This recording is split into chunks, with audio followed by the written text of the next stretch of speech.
पर यहाँ पे सबसे पहले हम ध्यान से साथ साथ में हम क्वेश्चंस करेंगे, साथ साथ में हम क्वेश्चंस को समझेंगे भी। तो देखो क्या कहा गया, क्वेश्चन नंबर 1 खंड ए है, इसके अंदर 12 क्वेश्चन है और हर क्वेश्चन 1 मार्क का है।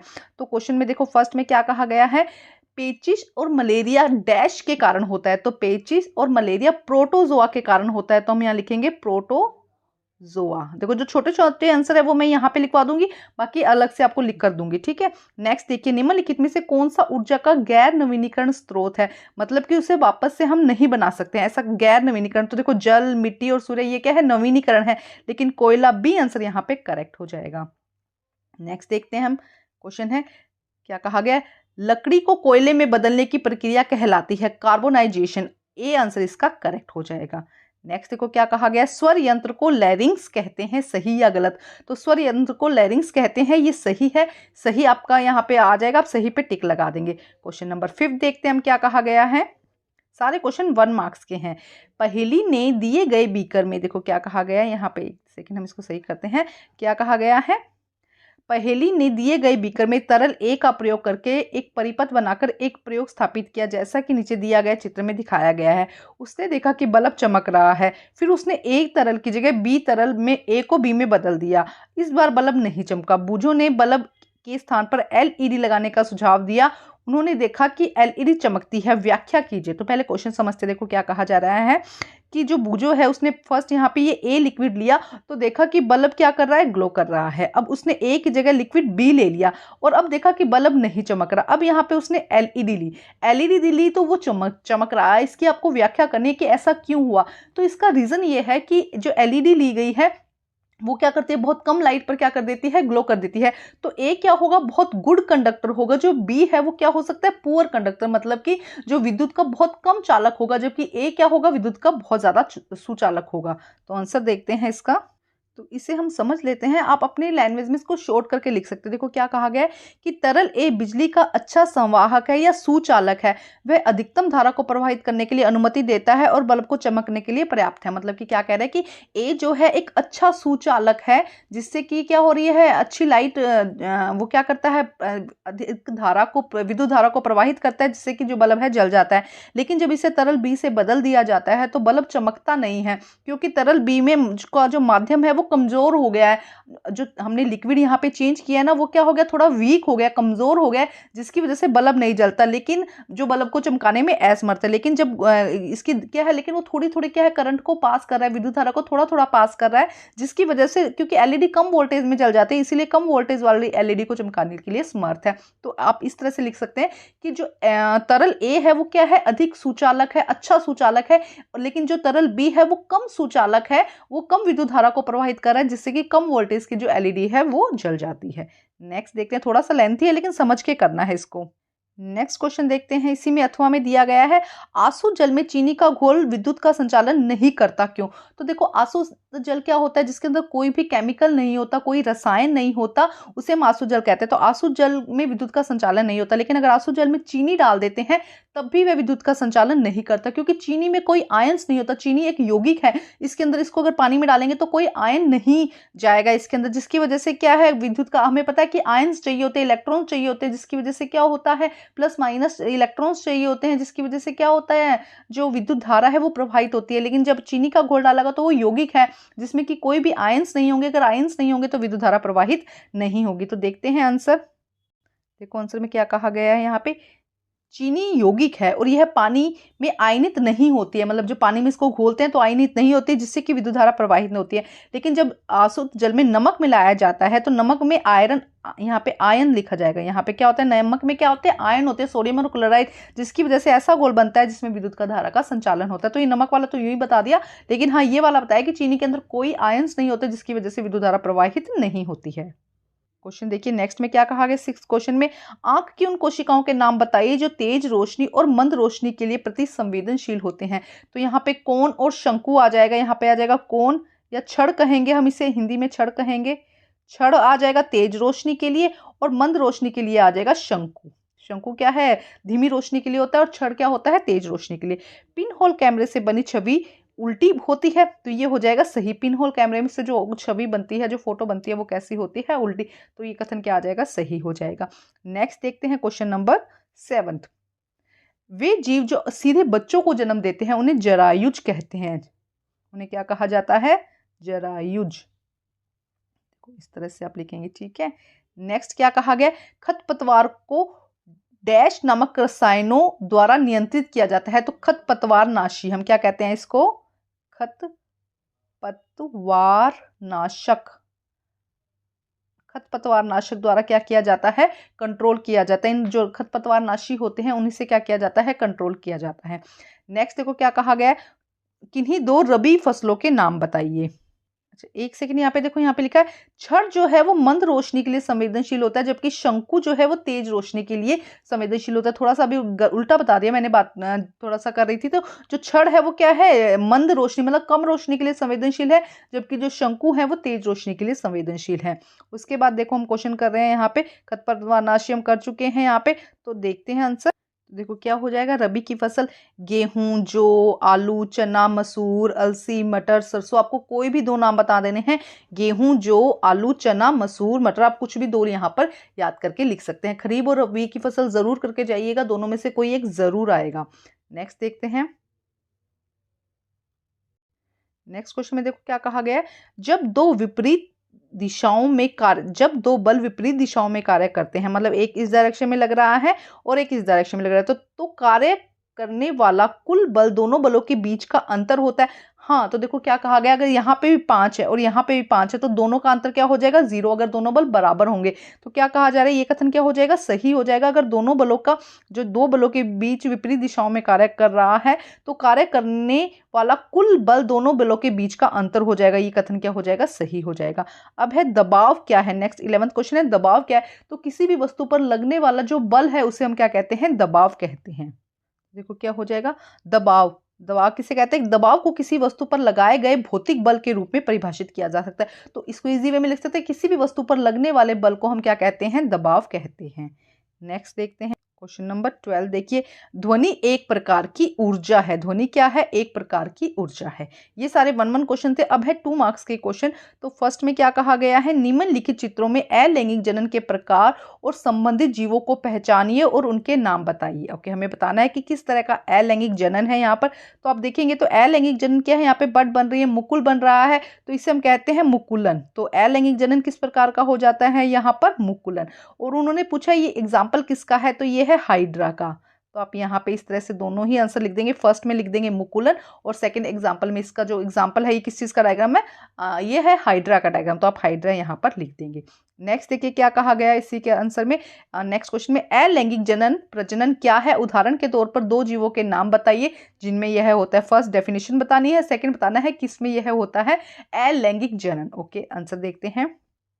तो देखो क्या कहा गया है? अलैंगिक प्रजनन, प्रजनन का वह एक तरीका है जिसमें एक ही माता पिता द्वारा, एक ही माता या पिता द्वारा नई संतान पैदा की जाती है, जिसमें एक ही पेरेंट इन्वॉल्व होता है। एक ही पेरेंट द्वारा, एक ही माता या पिता द्वारा क्या किया जाता है? नई संतान पैदा की जाती है, उसे अलैंगिक जनन कहते हैं या प्रजनन कहते हैं। जैसे कि बैक्टीरिया हो गया, हाइड्रा हो गया, प्रोटोजोआ हो गया, कोई भी एक एग्जाम्पल लिख सकते हैं, पैरामीशियम हो गया, ये सब क्या करते हैं? अलैंगिक जनन करते हैं। नेक्स्ट देखते हैं। नेक्स्ट क्वेश्चन देखते हैं हम। निम्नलिखित का उत्तर दीजिए। कोयले को हवा में जलाने पर कौन सी गैस उत्पन्न होती है? तो जब कोयले को हवा में जलाते हैं तो कार्बन डाइऑक्साइड गैस क्या है? उत्पन्न होती है। किस पेट्रोलियम उत्पाद का उपयोग करके डाई क्लीनिंग के लिए विलायक के रूप में प्रयोग किया जाता है? तो पर क्लोरोइथिलीन। आइए देखते हैं इन दोनों के आंसर। तो देखो क्या हो जाएगा? फर्स्ट का हो जाएगा कार्बन डाइऑक्साइड गैस, CO2 लिखेंगे। सेकंड का हो जाएगा पर क्लोरोइथिलीन, इसको हम डाई क्लीनिंग के लिए यूज करते हैं। नेक्स्ट क्वेश्चन, क्वेश्चन नंबर 4 देखिए क्या है। एक वस्तु 100 हर्ट्ज पर कंपन करती है, इसकी समाविधि क्या होगी? तो समाविधि का रूल लगाकर हमें इसे जो फॉर्मूला है पुट करके इसकी वैल्यू निकालनी है। तो देखो इस तरह से करेंगे। समाविधि का फॉर्मूला होता है 1/आवृत्ति। तो आवृत्ति कितनी दी गई है यहाँ पे? 100। तो 1/100 करेंगे और जो सोल्व करेंगे तो 0.01 यहाँ पे 01 सेकेंड इसका आंसर आ जाएगा। नेक्स्ट क्वेश्चन, क्वेश्चन नंबर 5 देखते हैं क्या कहा गया है। निम्नलिखित परिपथ को ध्यानपूर्वक निरीक्षण करना है। किस परिपथ में बल्ब चमकेगा ये बताना है। चित्र में दिए गए सर्किट पर हाँ या नहीं लिखकर उत्तर देना है। तो देखो यहाँ पे क्या किया गया, सेल लगाया गया है, बल्ब लगाया गया है दोनों तरफ, यहाँ पर इरेजर लगाया गया है, यहाँ पर स्टील की स्पून लगाई गई है। तो आपको बताना है कि कहाँ पर जो बल्ब चमकेगा। तो हम कहेंगे यहाँ पर इस वाली सेकंड कंडीशन में बल्ब चमकेगा और यहाँ पर नहीं चमकेगा। ठीक है, फर्स्ट में नहीं लिखना है, सेकंड में हाँ लिखना है आपको। ठीक है, इसके अलावा यहाँ पे क्वेश्चन दिए गए हैं, यदि आप कॉपर सल्फेट विलयन के माध्यम में विद्युत प्रवाहित करते हैं तो तांबा बैटरी के डैश टर्मिनल से जुड़ी प्लेट पर जमा हो जाएगा।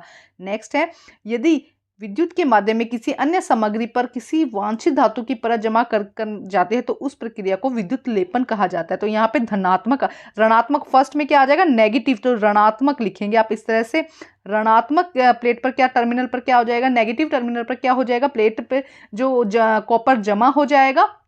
और सेकंड को क्या कहते हैं, विद्युत लेपन।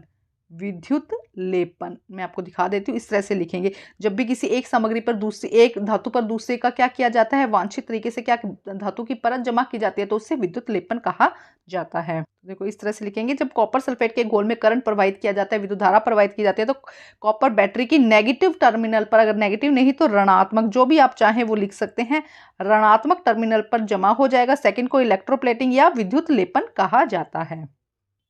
क्वेश्चन देखते हैं, 6 क्वेश्चन में क्या कहा गया है, वायुमंडलीय दाब को मापने के लिए उपकरण का नाम बताइए। तो बैरोमीटर होता है, जिससे हम क्या करते हैं, बैरोमीटर लिखते हैं उसको, जिससे हम क्या करते हैं, विद्युत का जो वायुमंडलीय दबाव है उसको मापने के लिए यूज किया जाता है बैरोमीटर। और संपर्क बल के 2 उदाहरण, तो संपर्क बल किसी भी वस्तु को, अलमारी को धक्का देना, क्योंकि 2 चीजें संपर्क में आ रही है, बॉल को पुश करना या लात मारना, या इसके अलावा कह सकते हैं 2 आपस में पंजा लड़ाना, ये भी क्या है, सब संपर्क बल है। तो आइए देखते हैं आंसर। देखो क्या आंसर हो जाएगा इसका, फर्स्ट में हो जाएगा बैरोमीटर। बैरोमीटर से हम क्या करते हैं, जो बैरोमीटर है वो वायुमंडलीय दाब मापने के लिए काम आता है। संपर्क बल वह बल है जो 2 वस्तुओं के बीच में संपर्क बिंदु के बीच कार्य करता है। किसी कार को पहाड़ी पर धक्का देना, गेंद को लात मारना, या कार को वैसे भी धक्का देना, किसी अलमारी को खींचना, बेड को खींचना, पिल्लो को धक्का देना, या कुछ भी आप लिख सकते हैं, किसी भी चीज को धक्का देना, बाल्टी खींचना ना, ये सब क्या हो जाएंगे, 2 संपर्क बल के उदाहरण हो जाएंगे। नेक्स्ट क्वेश्चन नंबर 7 देखते हैं, निम्नलिखित प्रश्नों के उत्तर दीजिए। फसलों की वृद्धि के लिए 3 महत्वपूर्ण कारक कौन कौन से। तो फसलों की वृद्धि के लिए देखो, अच्छा जल, अच्छी वायु मिले, अच्छी सॉइल मिले, फर्टिलाइजर मिले, मैन्योर मिले, ये सब क्या हो जाएंगे, अच्छे कारक हो जाएंगे। जुताई क्या है इसके बारे में बताना है, तो आइए देखते हैं इसका आंसर। देखो क्या कहा गया है यहाँ पर, सभी खेतों को, फसलों को बढ़ाने के लिए मिट्टी, पानी, हवा, प्रकाश, इन सब की आवश्यकता होती है। तो ये अगर अच्छे मिलते हैं, अच्छी मिट्टी मिलती है, अच्छा पानी मिलता है, अच्छी हवा मिलती है, अच्छी धूप मिलती है, तो क्या होंगे, खेत जो है, जो फसल है वो क्या होगी, अच्छी ग्रो करेगी। सेकंड है बी जुताई। जुताई कृषि क्षेत्रों में मिट्टी को ढीला करना या मोड़ने, मिट्टी को हिलाना, हवा देना, हवा बनाना उसके अंदर, इस प्रक्रिया को कहते हैं। इसे जोतना के नाम से भी जाना जाता है। आमतौर पर से लकड़ी या लोहे की हल्की सहायता से किया जाता है। तो मिट्टी को ढीला करना, लूजिंग करना उसको, है ना, उसमें क्या करना, उसमें हवा भरना। हवा भरने का मतलब है कि उसमें ढीला करना, आप समझ सकते हैं ढीला करना क्या कहा जा रहा है। इस प्रक्रिया को हम क्या कहते हैं, जुताई कहते हैं। और यहाँ पे इसके लिए लकड़ी का या लोहे के हल का प्रयोग किया जाता है। नेक्स्ट देखते हैं, क्वेश्चन नंबर 8 देखते हैं क्या कहा गया है यहाँ पर। निराई गुड़ाई से आप क्या समझते हैं, निराई गुड़ाई की प्रक्रिया क्यों आवश्यक है, निराई गुड़ाई के लिए अपनाए जाने वाली विधियों के नाम बताइए। तो देखते हैं आंसर इसका। आंसर देखिए क्या है, फसली पौधों से प्रतिस्पर्धा करने वाले अपशिष्ट पौधों को हटाने की प्रक्रिया को निराई गुड़ाई कहा जाता है। तो देखो क्या कहा जाता है, जो फसली पौधे होते हैं, जो क्रॉप होती है, फसल होती है, उसके साथ साथ में कई बार क्या है, अपशिष्ट पौधे लग जाते हैं, एक्स्ट्रा पौधे लग जाते हैं जिसकी जरूरत नहीं होती है। तो उन अपशिष्ट पौधों को हटाने की जो प्रक्रिया है उसे निराई गुड़ाई कहा जाता है। इसकी क्यों जरूरत होती है, क्योंकि खरपतवार क्या करते हैं, पानी, धूप, पोषक तत्वों को प्राप्त करने के लिए फसलों के साथ प्रतिस्पर्धा करते हैं। मतलब क्या करते हैं कि अगर एक ही जगह 2 पौधे लगे होंगे तो दोनों ही क्या करेंगे, न्यूट्रिशन लेंगे, पूरा जो फसल को मिलना था वो उस खरपतवार को मिलेगा। तो इसीलिए वो क्या करते हैं, उसके साथ में प्रतिस्पर्धा करते हैं। अब इसको किस तरह से नियंत्रित किया जा सकता है, खरपतवार को नष्ट करने के लिए उन्हें मिट्टी के साथ जोता जा सकता है। मतलब उन्हें क्या किया जाए, उखाड़ दिया जाए, या खरपतवार नाशी का प्रयोग किया जा सकता है। कुछ रसायन होते हैं जिनका प्रयोग करके हम क्या कर सकते हैं, खरपतवार नाशी को हटा सकते हैं। तो एक क्या कहा जा सकता है कि उन्हें उखाड़ा जा सकता है, उखाड़ के मिट्टी में मिला दो, या फिर क्या किया जा सकता है, खरपतवार नाशी का प्रयोग किया जा सकता है। नेक्स्ट क्वेश्चन देखते हैं क्या कहा गया, सिंचाई क्या है, सिंचाई की मुख्य 2 विधियों के नाम लिखिए और उन्हें संक्षेप में परिभाषित कीजिए। तो देखो क्या है, फसलों को पानी देने की प्रक्रिया को सिंचाई कहते हैं। तो बहुत ही आसान है कि जब जब कोई किसान फसल लगाता है तो उसको जो पानी देता है वो उस प्रक्रिया को सिंचाई कहते हैं। सिंचाई की दो विधियां, स्प्रिंकल प्रणाली या बौछारी प्रणाली। इस प्रणाली का प्रयोग करके उबड़ खाबड़ भूमि पर किया जाता है जहां पानी कम उपलब्धता होता है। तो स्प्रिंकल में क्या किया जाता है, एक जैसे फुहारा होता है ना, उस तरह से पानी ड्रॉप ड्रॉप करके दूर दूर तक जाता है, जिससे कि क्या होता है, पानी कम लगता है और ज्यादा जगह तक पहुंच जाता है। आप थोड़ा और ऐड कर लीजिएगा। और एक होता है ड्रिप सिंचाई। इस प्रणाली का प्रयोग करके पानी बचाने के लिए किया जाता है, क्योंकि यह पानी को पौधों की जड़ों तक बूंद बूंद करके प्रवाहित करने की अनुमति देता है। इसमें क्या होता है, पानी में बूंद बूंद करके पौधों की जड़ों तक पानी जाता है, जिससे पानी वेस्ट नहीं होता। और फर्स्ट में क्या है, फुहारा लग जाता है, एक ऊपर फुहारा करके लगा देते हैं, जिससे जो पानी है वो सभी पौधों तक दूर तक पहुंच जाए। नेक्स्ट देखते हैं प्रश्न, क्वेश्चन नंबर 9। यहाँ पे एक मैचिंग करनी है हमें। तो आइए देखते हैं 9th क्वेश्चन में हम मैचिंग करते हैं। यहाँ पर देखो सबसे पहले क्या कहा गया है, कोयला। कोयला क्या है, एक जीवाश्म ईंधन है। कोयला क्या है, एक जीवाश्म ईंधन। कैरोजीन, कैरोजीन यहाँ पे क्या है, मोम जैसा पदार्थ है। उसके बाद नेक्स्ट देखते हैं हम, अच्छा ईंधन। अच्छा ईंधन किसे कहेंगे, जो अधिक ऊर्जा का उत्पादन करता है। तो डी आंसर यहाँ पे सही हो जाएगा। तेल रिफाइनरी, तो बरौनी क्या है, एक तेल रिफाइनरी है, ठीक है। उसके बाद कैरोसिन। कैरोसिन कहाँ यूज किया जाता है, लैंप में एज ए ईंधन। जब कोई लैंप जलाया जाता है तो उसमें एज ए ईंधन यूज किया जाता है। और यहाँ पे है पैराफिन मोम। पैराफिन मोम का उपयोग वैसलीन बनाने में किया जाता है। तो देखो ये आपको इस तरह से मैच करना है। 3 मार्क्स का है, हाफ ऑफ मार्क्स का है, ध्यान से आप कर लीजिएगा।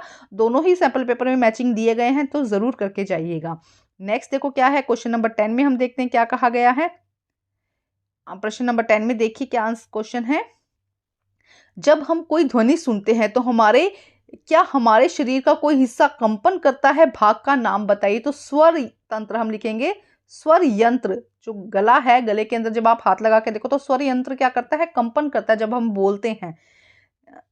तो जब हम सुनते हैं, देखो क्या कहा, जब हम सुनते हैं तो क्या हमारे शरीर का कोई हिस्सा कंपन, यहाँ पे बोलने का नहीं कहा गया, यहाँ पे सुनने के बारे में कहा गया कि जब हम सुनते हैं तो कौन सा कान का जो शरीर का कौन सा हिस्सा कंपन करता है। तो ईयर ड्रम आ जाएगा, हमारा कान का जो पर्दा है वो आ जाएगा इसका आंसर। नेक्स्ट क्वेश्चन अभी आंसर करवाऊंगी, देखते हैं नेक्स्ट। अपने इलाके में ध्वनि प्रदूषण के 2 स्रोतों की सूची बनाइए। आपके आसपास कहाँ से शोर होता है उसके बारे में बताइए। तो आप ये कह सकते हैं कि टीवी का शोर हो सकता है, कोई म्यूजिक बज रहा है उसका शोर हो सकता है, या फिर लाउड स्पीकर बज रहे हैं, कुछ भी आप लिख सकते हैं, 2 पटाखे बज रहे हैं। तो ये क्या है, शोर होने के सूचक है। नेक्स्ट देखो क्या है, हमने सीखा है कि ध्वनि उत्पन्न करने के लिए कंपन आवश्यक है। जब भी ध्वनि उत्पन्न करनी है, साउंड कुछ प्रोड्यूस करनी है, तो उसके लिए कंपन, वाइब्रेशन आवश्यक है। बताइए कि प्रत्येक कंपित वस्तु से उत्पन्न ध्वनि हम क्यों नहीं सुन पाते। तो बहुत सारी ऐसी आवाजें ना जो हम सुन नहीं पाते हैं, तो ऐसा क्यों हम सुन नहीं पाते हैं। तो आइए देखते हैं तीनों क्वेश्चन के आंसर, और इसके साथ में इस क्वेश्चन का भी आंसर देख लेंगे। ध्वनि प्रदूषण को नियंत्रित करने की 3 विधियां लिखिए। तो देखो फर्स्ट का आंसर क्या होगा, जब ध्वनि तरंगे कानों तक पहुंचती है तो कान के पर्दे कंपन करते हैं। वो मैंने सुनने के लिए, तो जब बोलने में तो क्या होता है, स्वर यंत्र कंपन करता है, जो सुनने के लिए कान के पर्दे क्या करते हैं, कंपन करते हैं। बी का क्या है, टीवी या ट्रांजिस्टर उच्च मात्रा में, अगर तेज आवाज में चल रहे हैं, उच्च मात्रा यहाँ पे लिख दीजिएगा, तेज आवाज में चल रहे हो, ठीक है। लाउड स्पीकर चल रहा हो, बसों, कारों, जो ट्रकों का हॉर्न है, घरेलू उपकरण, मिक्सचर है, डेजर्ट कूलर है, पटाखे फोड़ना, इन सब में कुछ भी आप लिख सकते हैं जब आपको शोर का अनुभव होता है। थर्ड क्वेश्चन में कहा था कि हमें हर ध्वनि हम क्यों नहीं सुन पाते, हर तरह की आवाज हम क्यों नहीं सुन पाते। यदि किसी कंपित पिंड द्वारा उत्पन्न ध्वनि श्रव्य सीमा में है, हमारे कान की एक सीमा है, एक रेंज है, उसी में हम क्या कर सकते हैं, कोई भी चीज को सुन सकते हैं, जो कि 20 हर्ट्ज से 20,000 हर्ट्ज तक की होती है। अगर उससे कम या उससे ज्यादा अगर कोई ध्वनि है तो उसे हम नहीं सुन सकते हैं। तो यदि किसी कंपित पिंड की अगर कोई आवाज कर रहा है, उस पिंड की जो ध्वनि है वो 20 हर्ट्ज से 20,000 तक की अवधि की सीमा के बीच है, तो हमें ध्वनि सुनाई देगी, अन्यथा हम ध्वनि को नहीं सुन पाएंगे। क्योंकि हमने सीखा है कि ध्वनि उत्पन्न करने के लिए कंपन की आवश्यकता होती है। तो ये लाइन मत लिखिएगा, बस ये लिख दीजिएगा, हम सिर्फ 20 से लेकर 20,000 हर्ट्ज तक की जो ध्वनि है उसको सुन सकते हैं, उससे कम या ज्यादा हम जो ध्वनि है उसको नहीं सुन सकते हैं। उसके अलावा ध्वनि प्रदूषण के बारे में पूछे, किस तरह से उनको रोक सकते हैं। तो आइए देखिए क्या है, हम जो उपयोग में नहीं है उन उपकरणों का उपयोग बंद कर दें। ईयर प्लग का उपयोग करके, ध्वनि कम करके, अधिक से अधिक पेड़ लगाकर, वाहनों या मशीनों को नियमित रख रखाव करके, पटाखे ना जलाकर, है ना, लाउड स्पीकर ना चलाकर, इन सबको करके हम क्या कर सकते हैं, ध्वनि प्रदूषण को कम कर सकते हैं। क्वेश्चन नंबर 11 देखिए क्या कहा गया है। यहाँ पे हमें बताना है कि कौन सा बल है। देखो, एक धनुर्धर लक्ष्य पर निशाना साधते हुए अपने धनुष को खींचती है। वह जब तीर को छोड़ती है तो वह लक्ष्य की ओर बढ़ने लगता है। इस सूचना के आधार पर निम्नलिखित प्रकथनों में दिए गए शब्दों का प्रयोग करके रिक्त स्थान की पूर्ति करनी है। ओके, हमें इन शब्दों का प्रयोग करके क्या करना है, रिक्त स्थान की पूर्ति करनी है। देखो, धनुष को खींचने के लिए धनुर्धर एक बल लगाती है जिसके कारण इसकी डैश में परिवर्तन होता है। तो देखो क्या कहा जा रहा है, धनुष को खींचने के कारण, एक सेकेंड, देखो क्या हो जाएगा, एक धनुष को खींचने के लिए धनुर्धर एक बल लगाती है जिसके कारण इसकी आकृति में, देखो यहाँ पे लिखा है ना आकृति, तो उसकी आकृति में क्या हो जाता है, परिवर्तन हो जाता है। ये नंबर 1 पे आ जाएगा। ठीक है, सेकंड देखिए, धनुष को खींचने के लिए धनुर्धर द्वारा लगाया गया बल पेशीय बल, किसका उदाहरण है यहाँ पर, पेशीय बल का, तो ये हो जाएगा सेकंड का आंसर। उसके बाद तीर की गति की अवस्था में परिवर्तन के लिए उत्तरदायी बल एक प्रकार का संपर्क बल है। तीर की गति की अवस्था में परिवर्तन करने के लिए, अगर हम तीर गति जा रही है उसको परिवर्तन करना है, मान लो इस तरह डायरेक्शन में तीर जा रहा है, उसकी गति में हमें परिवर्तन करना है, तो हमें क्या यूज करना पड़ेगा, संपर्क बल। तो थर्ड में आ जाएगा संपर्क बल। ठीक है, ये थर्ड का आंसर हो जाएगा। कि 3 हो गए। अब नेक्स्ट देखते हैं यहाँ पर फोर्थ में क्या कहा गया है, जब तीर लक्ष्य की ओर गति करता है, जब तीर लक्ष्य की ओर गति कर रहा है तो इस पे लगने वाला बल गुरुत्वाकर्षण बल, और वायु के कारण क्या होगा, घर्षण बल, वायु के कारण घर्षण के कारण होगा। तो देखो यहाँ पे एक बार देख लेते हैं आंसर। फर्स्ट में आकृति आ जाएगा, सेकंड में पेशीय बल आएगा, थर्ड में संपर्क बल आ जाएगा, फोर्थ के फर्स्ट में आ जाएगा गुरुत्व, और फिफ्थ में आ जाएगा यहाँ पर घर्षण बल। ये देखो यहाँ पे इस तरह से आपको इनको सोल्व करना है। नेक्स्ट क्वेश्चन देखते हैं हम। सेक्शन सी स्टार्ट हो गया। 6 मार्क्स के हर क्वेश्चन है, इसके अंदर पैराग्राफ दिया गया है और उसी से रिलेटेड क्वेश्चन है। तो आइए देखते हैं, आंसर करते हैं सोल्व। क्वेश्चन नंबर 12 में देखते हैं, सूक्ष्म जीव कई प्रकार से हानिकारक होते हैं। सूक्ष्म जीव मनुष्य, पौधों, जानवरों में बीमारियां पैदा करते हैं। भोजन, कपड़े और चमड़े को भी खराब कर देते हैं। कुछ सूक्ष्म रोग संक्रमित व्यक्ति से स्वस्थ व्यक्ति में हवा, पानी, भोजन या शारीरिक संपर्क के माध्यम से फैलते हैं। कुछ कीड़े और जानवर ऐसे होते हैं जो रोग पैदा करने वाले रोगाणुओं के वाहक के रूप में कार्य करते हैं। अब उसी से रिलेटेड क्वेश्चन आइए देखते हैं। रोग उत्पन्न करने वाले सूक्ष्म जीव कहलाते हैं, तो जो रोग उत्पन्न करते हैं उन्हें रोगजनक कहते हैं। सी आंसर यहाँ पे करेक्ट हो जाएगा। निम्नलिखित में से कौन सा कीट डेंगू वायरस के वाहक के रूप में कार्य करता है, तो डेंगू वाहक किससे होता है, डेंगू वाहक होता है जो मादा एडीज लिखा गया है, यहाँ पर बी आंसर क्या हो जाएगा, सही हो जाएगा। एडीज से क्या होता है, डेंगू होता है। नेक्स्ट देखिए क्वेश्चन नंबर 3 में देखिए, रॉबर्ट कोच ने 1876 में जीवाणु बेसिलस एंथ्रेसिस की खोज की। डैश रोग को बनाता है, जो कौन से रोग को बनाता है, बेसिलस एंथ्रेसिस एंथ्रेक्स रोग को बनाता है। ए आंसर यहाँ पे सही हो जाएगा। नेक्स्ट देखिए क्या कहा गया है, कुछ सूक्ष्मजीव रोग संक्रमित व्यक्ति से स्वस्थ व्यक्ति में हवा, पानी, भोजन या शारीरिक संपर्क के माध्यम से फैलते हैं, कहलाते हैं। तो कुछ रोग ऐसे होते हैं, कुछ सूक्ष्मजीव रोग जो है एक स्वस्थ संक्रमित व्यक्ति से स्वस्थ व्यक्ति में होता है, जिसे हम संचारी रोग कहते हैं। ए आंसर यहाँ पे सही हो जाएगा। नेक्स्ट क्वेश्चन देखते हैं, क्वेश्चन नंबर 13 क्या है। 13, विद्युत परिपथ वह निरंतर बंद पथ है जिसमें के अनुदिश विद्युत धारा बैटरी के धनात्मक टर्मिनल से ऋणात्मक टर्मिनल की ओर प्रवाहित होती है। विद्युत परिपथ में एक सेल, बैटरी, कनेक्टिंग तार, वायर, बल्ब, स्विच आदि होते हैं। अब देखो, विद्युत परिपथ के उपकरणों का प्रयोग करते समय निम्नलिखित में से कौन सी सावधानी बरतने की आवश्यकता नहीं है, मतलब क्या सावधानी अगर ना भी बरतेंगे तो भी ठीक है। मेन से जुड़े बिजली के बल्ब को कभी न छुएं, जो बल्ब है उसे कभी ना छुएं। कभी भी मेन से विद्युत आपूर्ति के प्रयोग न करें, कभी भी मेन से विद्युत आपूर्ति के साथ प्रयोग न करें, मतलब मेन स्विच जहां लगा है वहां पे कुछ छेड़खानी नहीं करनी। तो देखो ये तो नहीं है। फ्यूज तार को बदलने के लिए किसी भी तार का प्रयोग न करें, तो फ्यूज तार बदलने के लिए हमें क्या है, किसी भी तार का प्रयोग नहीं करना चाहिए। तो ये भी हम क्या है, नहीं, हमें क्या करना चाहिए, देखो क्या कहा जा रहा है यहाँ पे। तो देखो क्या हो जाएगा इसका आंसर, यहाँ पे क्या कहा गया है कि मेन से अगर कोई बल्ब लगा हुआ है तो उसको नहीं छूना चाहिए। कभी भी किसी विद्युत आपूर्ति के साथ में कोई छेड़खानी नहीं करनी चाहिए।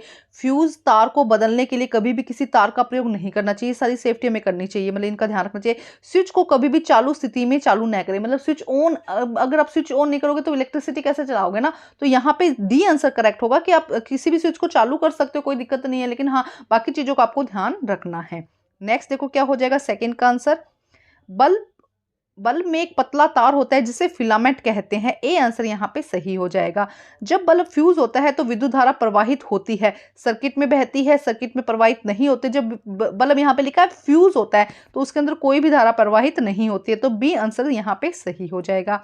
नेक्स्ट देखिए, एक चमकता हुआ बल्ब किसके कारण गर्म होता है? जब एक बल्ब चमकता है तो वो गर्म हो जाता है, किसके कारण? उस धारा के तापन प्रभाव के कारण, तो जो उसकी हीट एनर्जी है उसके कारण। तो ए आंसर यहाँ पे सही हो जाएगा। अब क्वेश्चन नंबर 14 देखते हैं क्या कहा गया है 14 में। जब प्रकाश किसी अपारदर्शी वस्तु पर पहुंचता है, अपारदर्शी वस्तु क्या होते हैं? जिसमें से लाइट आर पार नहीं जा सकती। जैसे कि ये कोई वस्तु है तो लाइट इसके आर पार नहीं जा सकती है, तो प्रकाश वस्तु के माध्यम में से जाने से रोका जा सकता है, जिससे कि दूसरी तरफ अंधेरा या छाया रह जाती है। तो यहाँ पे क्या रह जाती है? छाया। यदि कोई वस्तु पारदर्शी, पारदर्शी क्या है? जिसके आर पार लाइट जा सकती है, प्रकाश जा सकता है, पारदर्शी है तो प्रकाश उसमें से गुजर सकता है। यदि वस्तु चमकदार है तो प्रकाश उसमें से अलग दिशा में परावर्तित हो जाएगा। अब देखो क्या कहा गया, निम्नलिखित में से कौन सी अदीप्त वस्तु है, मतलब जो स्वयं नहीं जलती है? तो टॉर्च, सूर्य, विद्युत रोशनी, कुर्सी। तो डी आंसर देखो, डी यहाँ पे क्या हो जाएगा? करेक्ट हो जाएगा। नेक्स्ट क्वेश्चन देखिए, वे पदार्थ जिनमें से होकर प्रकाश आंशिक रूप से गुजर सकता है तथा जिनमें से वस्तुएं स्पष्ट रूप से नहीं देखी जा सकती। मान लो ये कोई पदार्थ है, इसके आर पार वस्तुओं को साफ साफ नहीं देखा जा सकता, तो प्रकाश क्या है? इसमें से थोड़ा थोड़ा गुजर सकता है, आंशिक रूप से गुजर सकता है और स्पष्ट रूप से नहीं देखा जा सकता, तो उन्हें हम पारभासी कहते हैं। सी आंसर यहाँ पे करेक्ट हो जाएगा। निम्नलिखित में से कौन सी वस्तु चमकदार वस्तु है? तो पेंसिल, कुर्सी, सूर्य और मेज। तो क्या हो जाएगा? सी। सूर्य यहाँ पर क्या है? चमकदार वस्तु है। इसके अथवा में क्वेश्चन दिया गया है, वे वस्तुएं जो प्रकाश को अपने में से होकर गुजरने देती है कहलाती है। तो ऐसी वस्तुएं जो प्रकाश को गुजरने देती है, ए पारदर्शी इसका आंसर हो जाएगा। नेक्स्ट देखिए, नीचे मानव मादा प्रजनन का प्रणाली का एक नामांकित चित्र दिया गया है। ये अंडाशय है, अंडवाहिनी और गर्भाशय। अब उसी से रिलेटेड यहाँ पर क्वेश्चन है। क्या है क्वेश्चन? अंडाणु और शुक्राणु का निषेचन होता है अंडाशय, गर्भाशय, योनि या अंडवाहिनी या फेलोपियन ट्यूब। तो ए आंसर यहाँ पे करेक्ट हो जाएगा। अंडाणु की वृद्धि एवं विकास होते हैं, तो अंडाणु की वृद्धि अंडाशय में होता है। डी आंसर यहाँ पे सही हो जाएगा। नेक्स्ट देखिए क्वेश्चन नंबर 3, भ्रूण की वृद्धि एवं विकास होता है। तो जो भ्रूण है, जो मादा के गर्भ में बन रहा है उसे भ्रूण कहते हैं, उसकी वृद्धि और विकास कहाँ होता है? गर्भाशय में। बी आंसर यहाँ पे क्या हो जाएगा? सही हो जाएगा। शुक्राणु और अंडाणु के निषेचन से किसका निर्माण होता है? तो शुक्राणु और अंडाणु के निषेचन से युग्मनज का निर्माण होता है। तो ए आंसर यहाँ पे क्या हो जाएगा? सही हो जाएगा। नेक्स्ट क्वेश्चन ये भी हम रीड कर लेते हैं।